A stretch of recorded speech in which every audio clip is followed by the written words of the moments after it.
A racist neighbor calls cops on a black family, soon realizes they own the entire block. Deshaun was unloading the last few boxes from the back of his pickup truck when he noticed her, the neighbor across the street, standing at her window, phone to her ear. She looked flustered, her eyes darting between the moving truck and the house. It didn't take long before the telltale blue lights appeared at the end of the block, moving steadily toward them. Deshaun let out a small sigh. Here we go, he thought.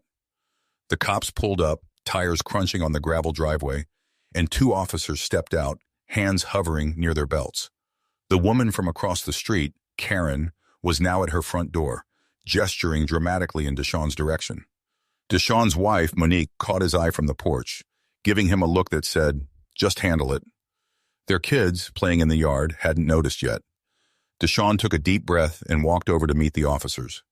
"Good afternoon, officers," Deshaun said, his voice calm and steady. "What seems to be the problem?" Officer Harris, the one on the left, narrowed his eyes as he glanced between Deshaun and the moving truck. His posture was rigid, fingers adjusting the grip on his belt, his eyes skeptical. Deshaun recognized that look, the suspicion, the judgment that came too easily. Officer Harris's jaw tightened, and it was clear that whatever Karen had told them had put him on edge. Karen had stepped out of her front door, her arm waving in exaggerated gestures. Her voice was sharp, laced with something ugly. "They don't belong here," she shouted, her fingers stabbing through the air toward Deshaun. "I don't know who they are, but I know they're not supposed to be in that house." Deshaun kept his face neutral, feeling the weight of Monique's gaze from the porch. He had to handle this right. For her, for the kids, for himself. The tension was palpable, tightening in his chest, and he took a deep breath, forcing his voice to remain even. This wasn't the first time he had faced something like this, and it wouldn't be the last. Officer Lopez, the second officer, turned to Karen, his brows knitting together as he gave her a quick, disapproving glance. He looked back at Deshaun, his voice softer than Officer Harris's. "We just need to confirm a few details," Officer Lopez said, his tone suggesting that perhaps he wasn't as convinced as his partner. Deshaun saw the opportunity to de-escalate. He took a step closer, his movements slow and deliberate, his demeanor composed. "Of course," Deshaun said with a polite, tired smile, his eyes flicking briefly to Karen, whose expression seemed to darken with each passing second. Deshaun could feel the exhaustion settling into his bones, the kind that came from years of these moments piling up, each one more frustrating than the last. But he had a choice here. Let the anger bubble over or take a different approach. He chose the latter. "Officers," Deshaun said, reaching into his back pocket slowly, his eyes staying on Officer Harris, whose fingers twitched at his belt. "I'm just going to grab my wallet, all right?" Both officers nodded, though Officer Harris's eyes stayed glued to Deshaun's hand. Deshaun pulled out his ID, then carefully unfolded a piece of paper. He handed them over, his eyes meeting Officer Lopez's. "My name is Deshaun Carter," he said, keeping his voice calm. "This is my property. In fact," he added, unfolding the document and pointing at the paper, "I own this house and the next 3 down the block. Just closed on them last month." Karen's face drained of color, her eyes widening as her gaze flicked from the officers to the papers in Deshaun's hand. You own the houses?" she stammered, her voice suddenly lacking its earlier venom. Deshaun nodded, his expression unwavering, his eyes locked on hers. "Yes, ma'am," he replied. "We're planning to fix them up, make some improvements to the neighborhood." He looked back at the officers, who seemed to exchange a glance before Officer Lopez cleared his throat, his posture relaxing slightly. "That won't be necessary, Mr. Carter. Looks like everything's in order here," Officer Lopez said, the tension easing from his voice. "Sorry to bother you." He turned to give Karen a curt nod, clearly ready to wrap this up, while Officer Harris hesitated for a moment longer before following suit. Karen stood there, her mouth opening and closing as though searching for something to say, the reality of the situation sinking in. Deshaun could see the embarrassment beginning to color her features, her indignation wilting in the face of the truth. He decided to help her out, taking a step toward her, his expression softening just slightly. "You know," he began, his voice still carrying that polite edge, "if you have any suggestions for the renovations, I'd love to hear them. We want to make sure the changes are good for everyone in the neighborhood."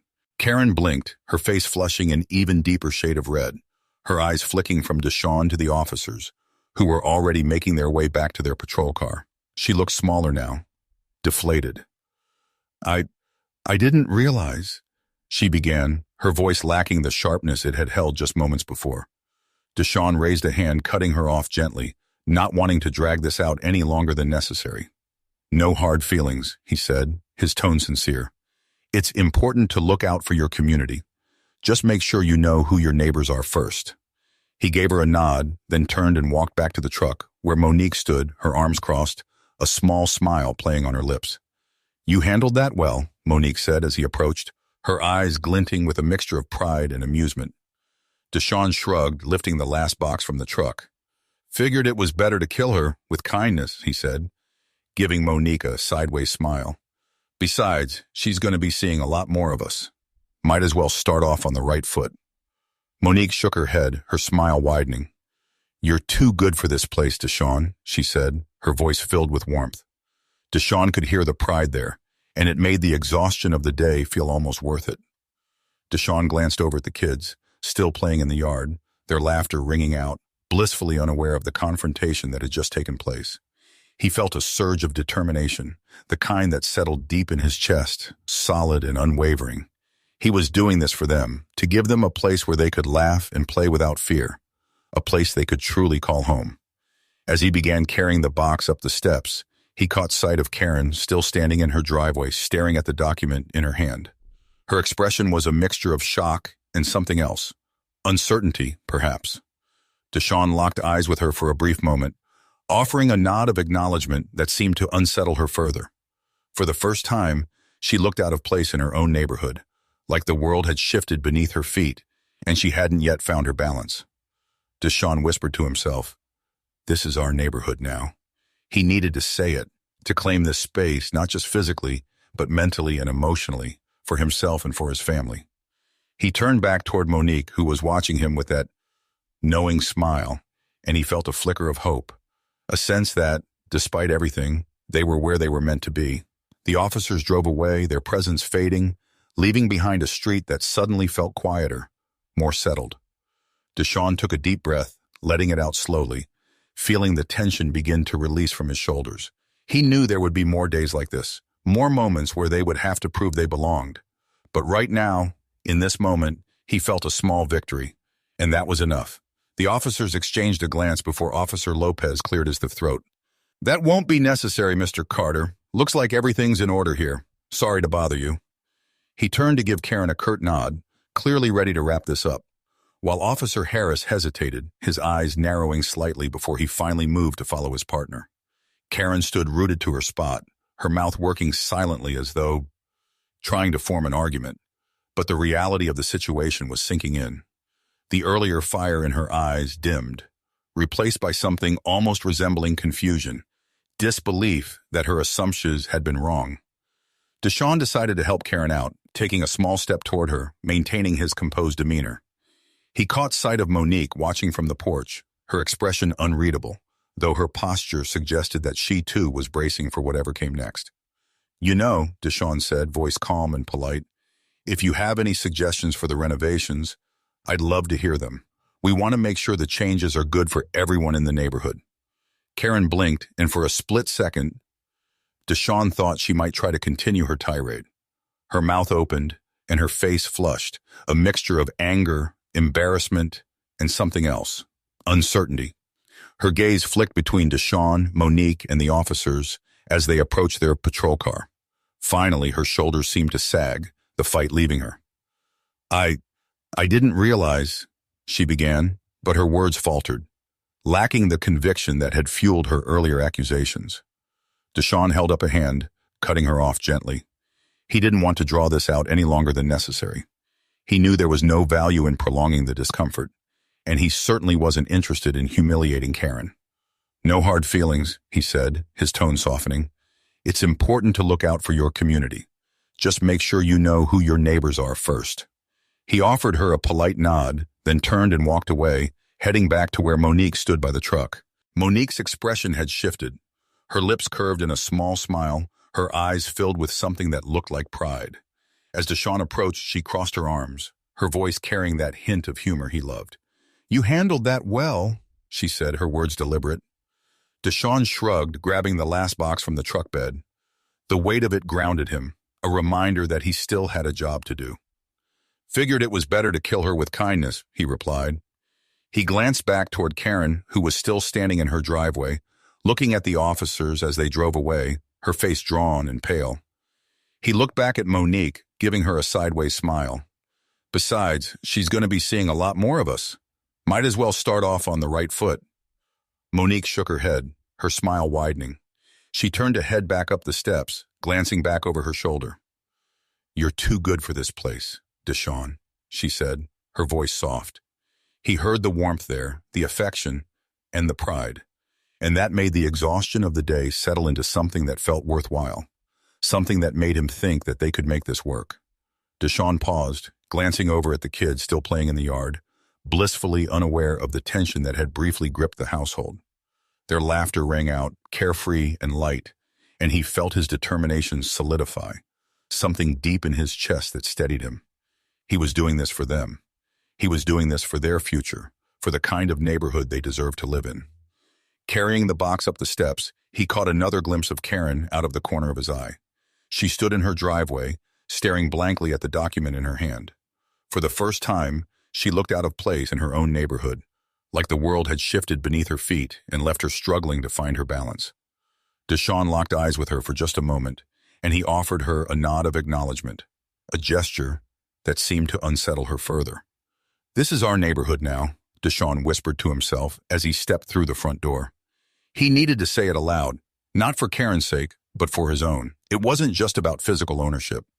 It was about staking his claim, mentally and emotionally, for his family. He caught Monique's eye as she waited at the top of the steps, her smile knowing, her expression filled with support and something that looked like hope. The officer's car disappeared down the block, and the street fell quiet again. There was a moment where everything seemed to settle, a breath being released collectively. Deshaun closed the door behind him, the noise of the outside world dimming, leaving behind the warmth of the home they were building together. He knew there would be more days like this, more battles to be fought, but for now, in this small victory, he felt like they had won something important. And that was enough. The day after the confrontation with Karen, Deshaun was up early. The early morning light filtered through the window, casting a warm glow across the kitchen. He sipped his coffee, staring out at the street. It was quiet now, but Deshaun knew that quiet often masked the deeper tensions that simmered just below the surface. He could feel it. The confrontation hadn't ended. It had merely changed shape. Karen wouldn't let this go so easily, and Deshaun had to be prepared. Monique came down the stairs, her hair pulled back, her eyes still sleepy. She smiled at him as she poured herself a cup of coffee. "You're up early," she said, her voice soft. "Just thinking," Deshaun replied. He glanced over at the kids who were still asleep. The quiet was fleeting, and he knew that the moment they woke up, the house would be filled with energy. He needed to make sure that energy wasn't disrupted again. Monique nodded, her eyes following his gaze. She leaned against the counter, her fingers tapping lightly against her mug. "Karen's not going to let this go, is she?" she asked, her voice low. Deshaun shook his head. "No, she'll try something else. She's the kind of person who needs to feel like she's in control." He took another sip of his coffee, his eyes still on the street. "We just have to be ready for it." Monique sighed, her shoulders dropping slightly. "It's exhausting," she said, her voice carrying a note of weariness. "Why can't people just let us live?" Deshaun reached out, his hand resting on her arm. "They'll get used to it," he said. "We just have to show them that we're not going anywhere." The doorbell rang, cutting through the quiet of the morning. Monique frowned, setting her mug down on the counter. Deshaun glanced at her, his eyes narrowing slightly. "I'll get it," he said, his voice steady. He moved to the front door, his steps careful, his senses alert. When Deshaun opened the door, he found Karen standing on the porch, her face tight, her lips pressed into a thin line. She held a piece of paper in her hand and her eyes were hard, challenging. "I need to speak with you," she said, her voice clipped. Deshaun studied her for a moment before stepping aside, his expression calm.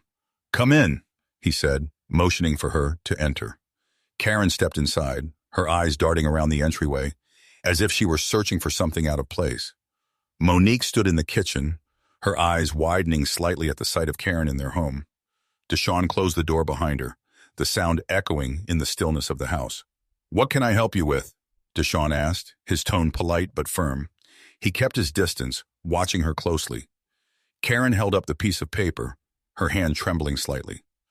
"I talked to some of the other neighbors," she said, her voice carrying an edge. "We don't want you making any changes that will disrupt the character of this neighborhood. We have standards here." Deshaun felt a flicker of anger, but he kept it in check. He glanced at Monique, who had taken a step forward, her eyes narrowing. Deshaun took a deep breath, his gaze returning to Karen. "We're not here to disrupt anything," he said, his voice measured. "We're here to make this neighborhood better. For everyone." Karen's eyes flashed, and she took a step closer, her face tightening. "Better?" she repeated, her voice rising. "I know what that means. I know what people like you think better looks like." Monique stepped forward, her eyes blazing. "People like us," she said, her voice cutting through the tension. "What exactly do you mean by that, Karen?" Karen hesitated, her eyes flicking between Deshaun and Monique. She opened her mouth, then closed it again, her face flushing. Deshaun could see the conflict in her eyes, the struggle between her ingrained prejudice and the realization that she was out of her depth. "Listen," Deshaun said, his voice calm but firm. "We're not here to fight with you. We're here to be part of this community. We bought these houses because we believe in this neighborhood. We want to make it a place where everyone feels welcome." Karen's lips pressed together, and she looked down at the piece of paper in her hand. She was quiet for a moment, her shoulders slumping slightly.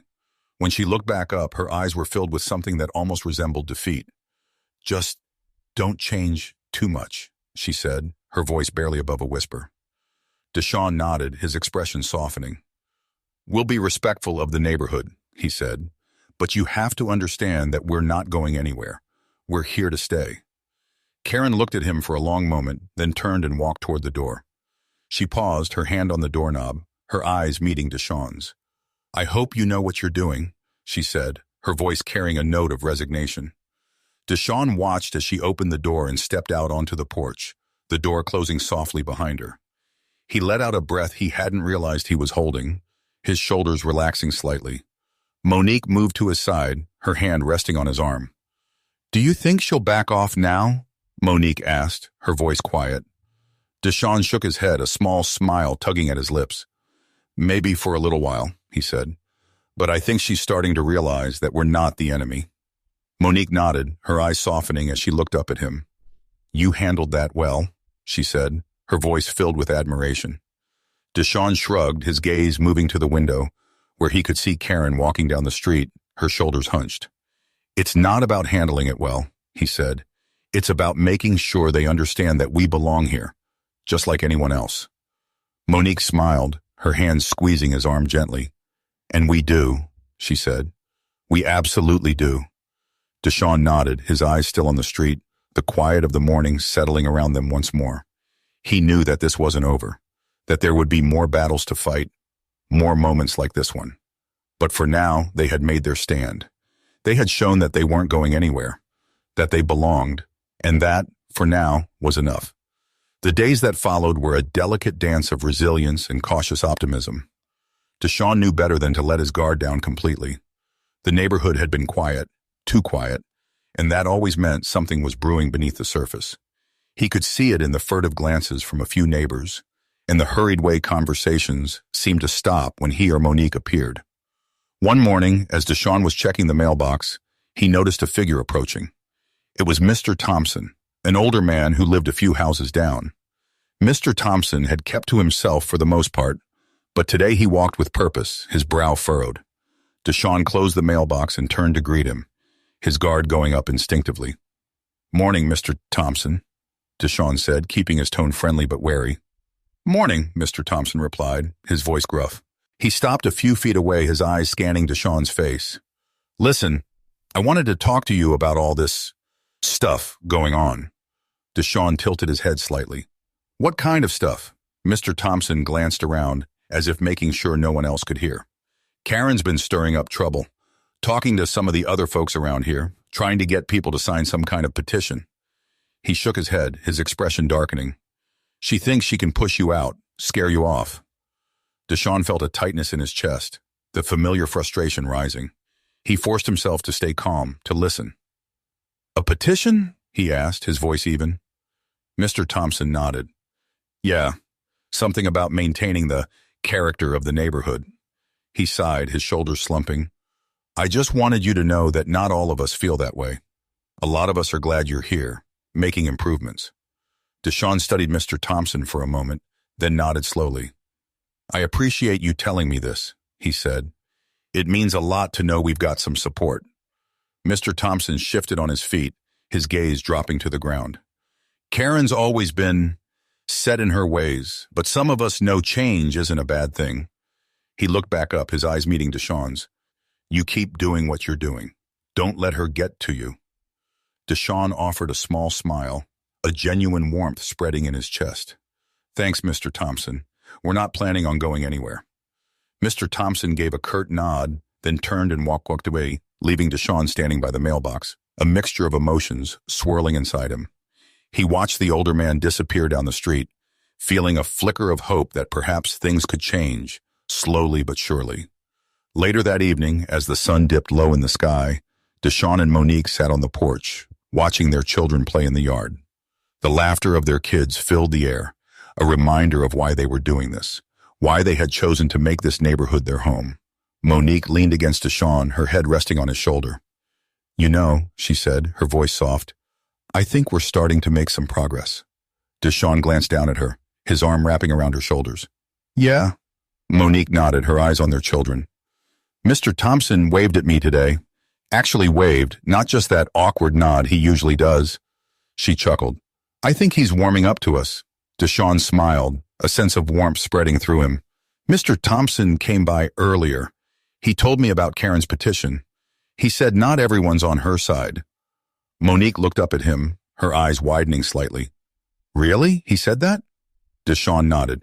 Yeah, I think we've got a few allies. And I think Karen's starting to see that she can't push us out. Monique sighed, her expression softening. It's not easy, is it? No, Deshawn said, his voice quiet. But nothing worth having ever is.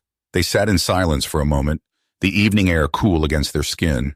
The sound of their children's laughter echoed around them, and Deshawn felt a deep sense of contentment, a feeling that despite all the challenges, they were exactly where they were supposed to be. Suddenly, a noise from down the street caught their attention. Deshawn looked up, his eyes narrowing as he saw Karen walking toward their house. She was carrying something in her hands, her steps slow and hesitant. Monique straightened, her eyes meeting Deshawn's in silent question. Karen stopped at the bottom of the porch steps, her gaze shifting between Deshawn and Monique. She took a deep breath, then held out the dish she was carrying, a pie, still warm, the scent of apples wafting through the air. I thought I'd bring this over, Karen said, her voice uncertain. A peace offering, maybe. Deshawn and Monique exchanged a glance, then Deshawn stood, stepping down the porch steps to meet her. He took the pie from her hands, his eyes searching her face. There was something different there, a softness that hadn't been present before. Thank you, Karen, Deshawn said, his voice sincere. You didn't have to do this.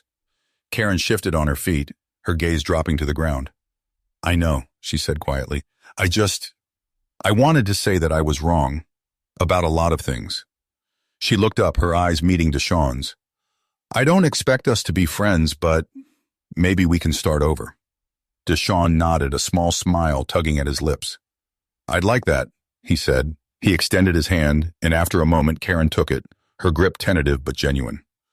Monique stood, joining them at the bottom of the steps. She smiled at Karen, her eyes warm. Thank you, Karen, and we appreciate it. Karen nodded, then turned and walked away, her steps lighter than they had been before. Deshawn watched her go, then looked at Monique, a sense of relief washing over him. Maybe things really are changing, Monique said, her voice hopeful. Deshawn nodded, his heart swelling with a mixture of hope and determination. Yeah, he said softly. Maybe they are. They stood together, the pie still warm in Deshawn's hands, the laughter of their children filling the air. It wasn't perfect, and it wouldn't be easy, but it was a start. And that, for now, was enough.